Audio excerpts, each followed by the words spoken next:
Hello, what's up mga ka-J-Vlog? Welcome ulit sa panibagong video. And for today's video, ayan, i-review na rin natin finally ang isa sa pinakamabentang budget smartphone today, which is a Tecno Spark Go 2. Ito na kayang perfect na budget smartphone ng para sa'yo. Tara mga ka-J-Vlog, check natin.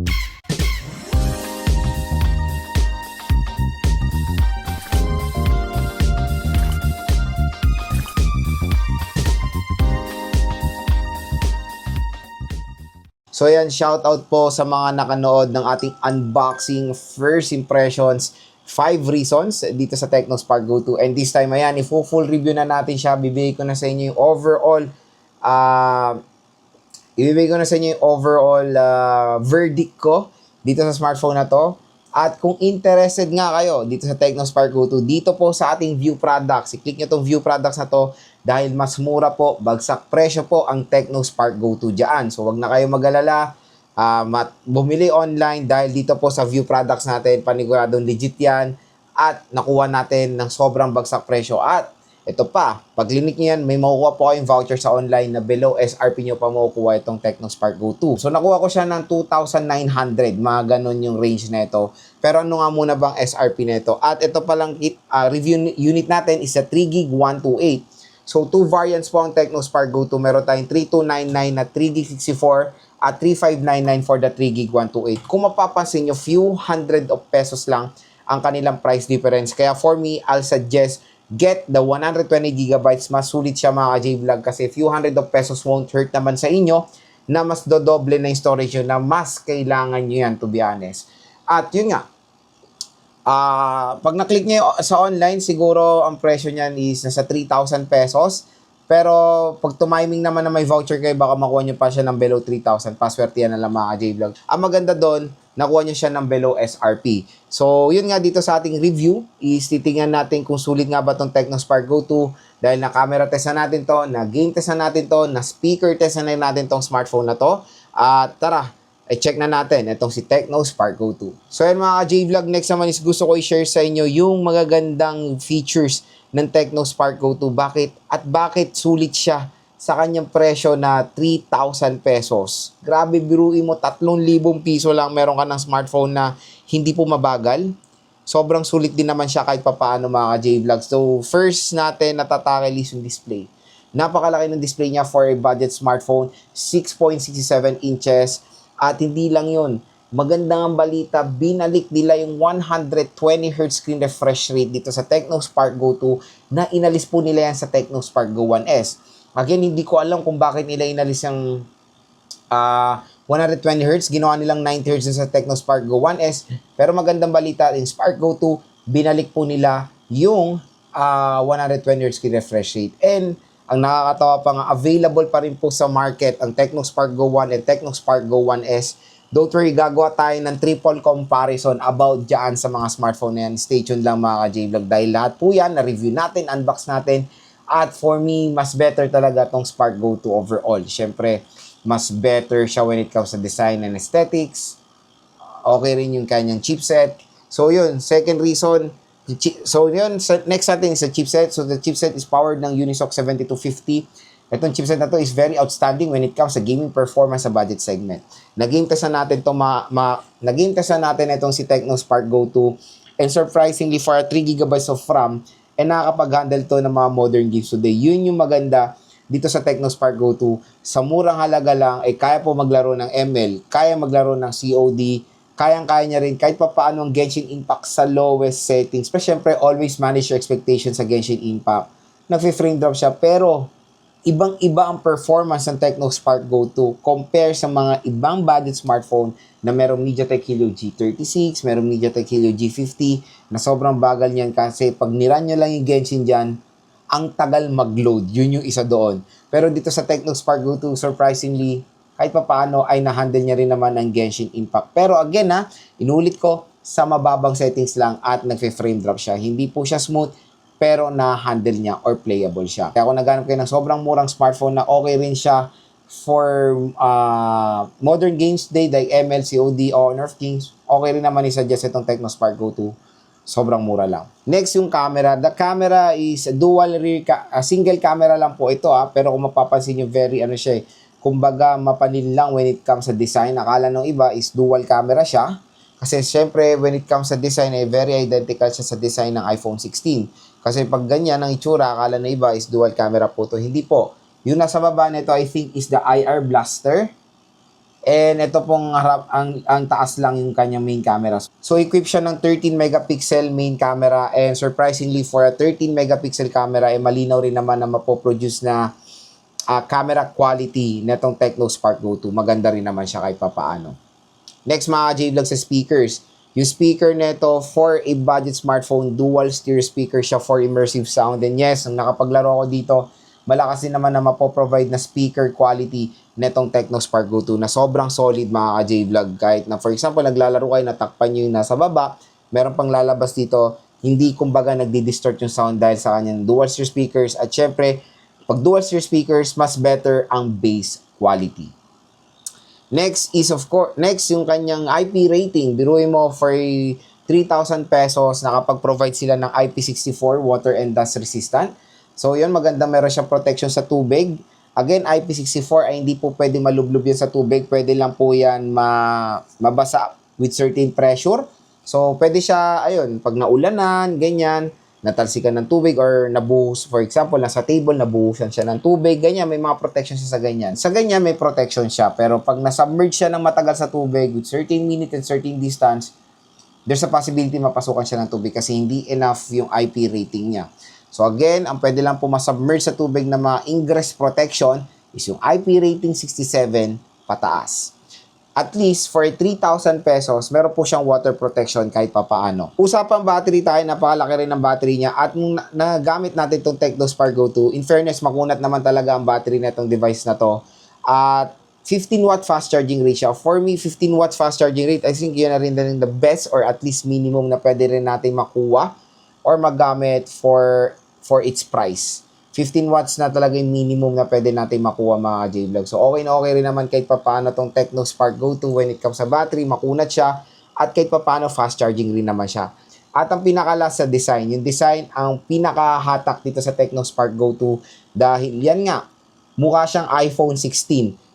Kaya kung naghanap kayo ng isang Android na mura na pag ginamit nyo sa labas, ay makakuha to ng attention ng mga consumers, ito na ang sagot nyo dyan, Tecno Spark Go 2 dahil iPhone 16 look-alike talaga tong device na to. Ayan, no?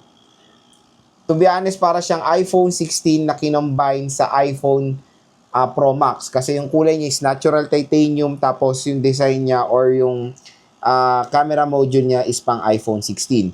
Tapos dito mga J-Vlog, when it comes sa color variation kasi nito, more serious color siya. Parang pro colors nga siya, yung natural titanium, parang alam mo yun yung hindi fun color, kumbaga sa Infinix Smart 10 fun color siya, yung may red, may blue, may gold, 'di ba? Dito kasi is yun, parang basic lang na white, black tapos itong natural.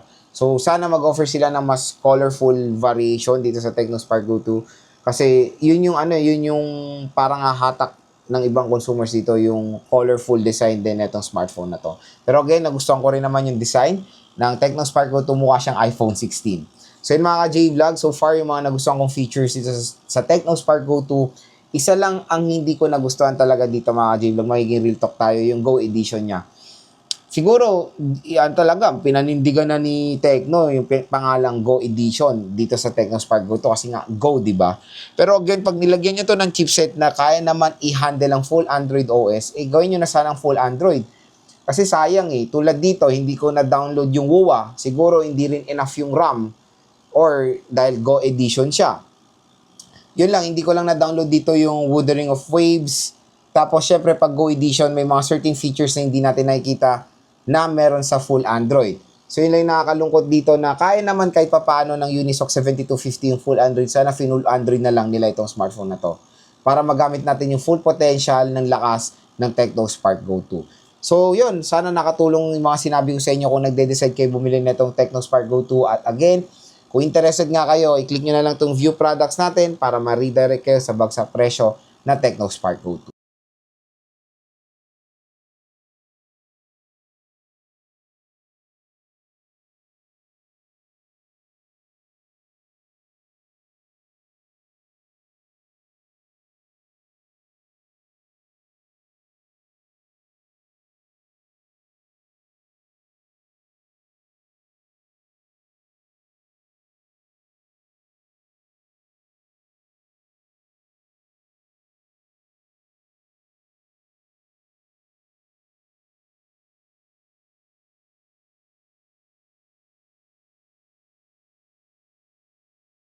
Sample rear camera of the Technospark Go 2. So pinamax na resolution niya is 2K resolution, pero ang gamit natin is Full HD 1080p at 30 fps. So wala siyang support sa any 60 fps mga ka-J-Vlog. Pero yun, maganda na mayroon siyang support for 2K resolution. Ayan.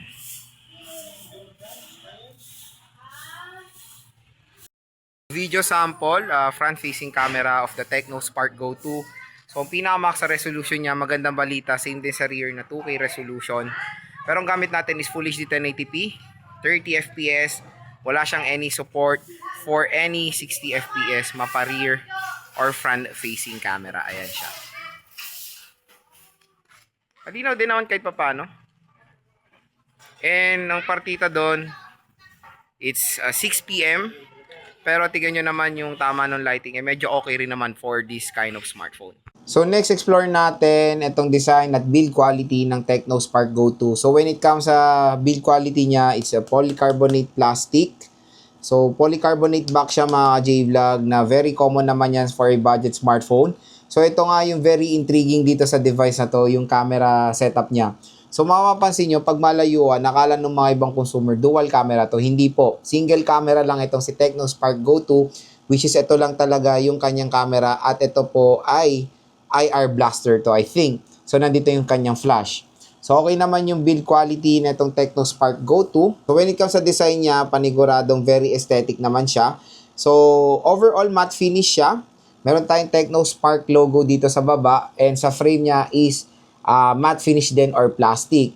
Tapos sa right side, nandito yung ating power button and yung volume rocker. Sa taas naman is yung kanyang secondary speaker grills. Sa left side is yung SIM tray. Sa baba naman is yung 3.5mm headphone jack, microphone, Type-C port at speaker grills. At sa bibili netong Technospark Go 2 out of the box is meron na po siyang pre-installed na screen protector. So yun yung magandang balita dyan. At pag inopen natin si Technospark Go 2, bubungad sa atin yung napakalaking display ng smartphone na to at yung kanyang okay na punch hole display. So again, for 3,000 pesos smartphone, maganda na naka-punch hole display na siya.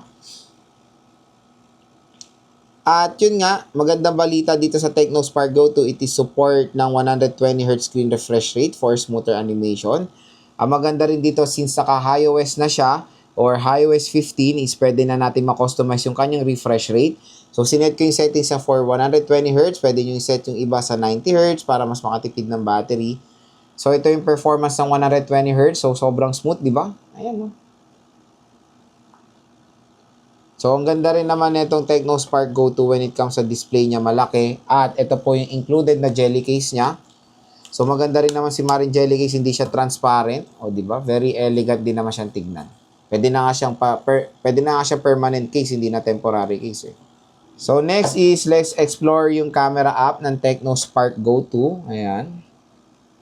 So nandito tayo sa main camera ng device na to. So meron tayong 2x zoom na hanggang 10x digital zoom tayo dito sa smartphone na to.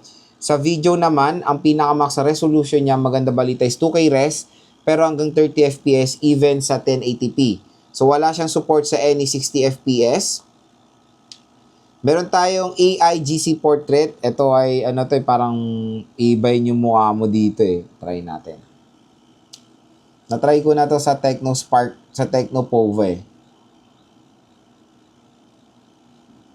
Wala. Need ng internet connection, sorry. So, wala tayong internet connection. Basta okay naman yan. Beauty mode. Sa rear camera yan, meron tayong beauty mode, portrait mode for background blur, and of course, super night. Sa more naman, meron tayong time-lapse, vlog mode, dual video. In fairness, for 3,000 smartphone, meron dual video mode. Ito pong mode na to, pwede natin pagsabayin yung rear at front-facing camera habang nag-video. Na very helpful yan, of course, pag nagko-content kayo. Panorama, scan documents, at pro mode. Sa front-facing camera naman, ayun, magandang balita sa front-facing camera is meron din siyang super night. Meron tayong portrait mode for background blur and of course, beautification din. At yung camera. Sa video naman sa front-facing camera, magandang balita, kahit sa front-facing camera, ay support din ng 2K video recording up to 30 fps. So yun lang mga ka-J-Vlog, ang camera app ng Technospark Go 2. Very simple lang. So next one mga ka-J-Vlog is biometrics test tayo. So try natin yung kanyang fingerprint scanner muna. Ayan. Mabilis in fairness So, pagdating sa fingerprint scanner, ayan, fast and accurate. Next is face unlock. Wow, in fairness, face unlock, mabilis din.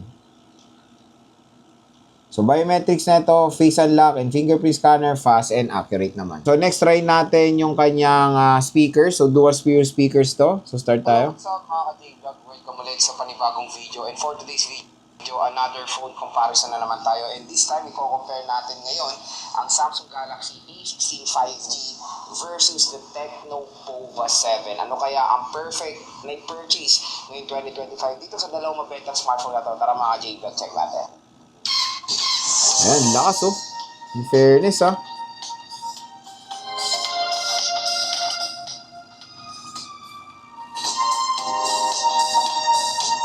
Nice. So yan mga ka-J-Vlog, shoutout sa So yan, when it comes sa speakers netong Tecno Spark Go, loudness check, bass quality check, kaya kung i-rate ko yung speaker neto 1 ang lowest 10 ang highest, ang score ko dito, nasa perfect 10. So yun mga ka-J-Vlog, ang pinaka main question, Lord, sulit ba tong Tecno Spark Go 2? The quick answer dyan mga ka-J-Vlog, definitely yes. Napakasulit po netong smartphone na to. Isa to sa top budget smartphone ko ngayon 2025. Biruin mo for a price na 3,000 pesos, meron ka ng 120 gigabytes, 120 Hz screen refresh rate, hindi na ako magreklamo dyan. Punch-hole display pa, ang laki ng battery, mayroong water protection, malinaw din ang camera niya, at of course, napakalaki rin nung screen size niya. And of course, mabilis din ang chipset niya kahit paano pwede siyang pang gaming. Pero again, 3GB of RAM, always manage expectation. Maliit lang yung RAM na yan for gaming, pero nagulat nga ako or beyond expectation ako dito sa Tecno Spark Go 2 kasi akala ko, since 3GB of RAM siya, medyo mahirapan siya. Hindi eh. Na-handle niya naman kahit paano yung ML, na-handle niya naman kahit paano yung Honor of Kings and COD. Pero again mga J-Vlog, ang pinaka tip ko dito pag maglalaro kayo, i-close nyo lahat ng application kasi kailangan nyo lahat ng RAM netong smartphone na to pag naglalaro kayo. Meron na naman nagsasabi na full storage mo kasi kaya mabagal. Hindi eh. Pag maglalaro kayo, ang main key factor pa rin when playing is yung RAM. At hindi ko to full storage. Minsan may bakante pa tong 20 gigabytes, 15 gigabytes. Malaki pa yun. Ang pinaka-importante pag naglalaro kayo, yung RAM. Kaya kailangan nyo bakantihin talaga yung RAM nito kasi 3 GB lang siya. So yun mga J-Vlog, ang ating full review dito sa Tecno Spark Go 2 and hopefully, nakatulong ito sa inyong buying decision when it comes dito sa smartphone na to. For me, all-rounder siya. Pwede siya sa mga students, pwede siya sa mga motor taxi riders natin, pwede siyang gamitin pang work, pwede siya pang online, pwede siya as a secondary smartphone at napakaganda rin niyang gamitin pag nagna-navigate or nag-scroll sa social media dahil sa kanyang smooth na 120 Hz screen refresh rate.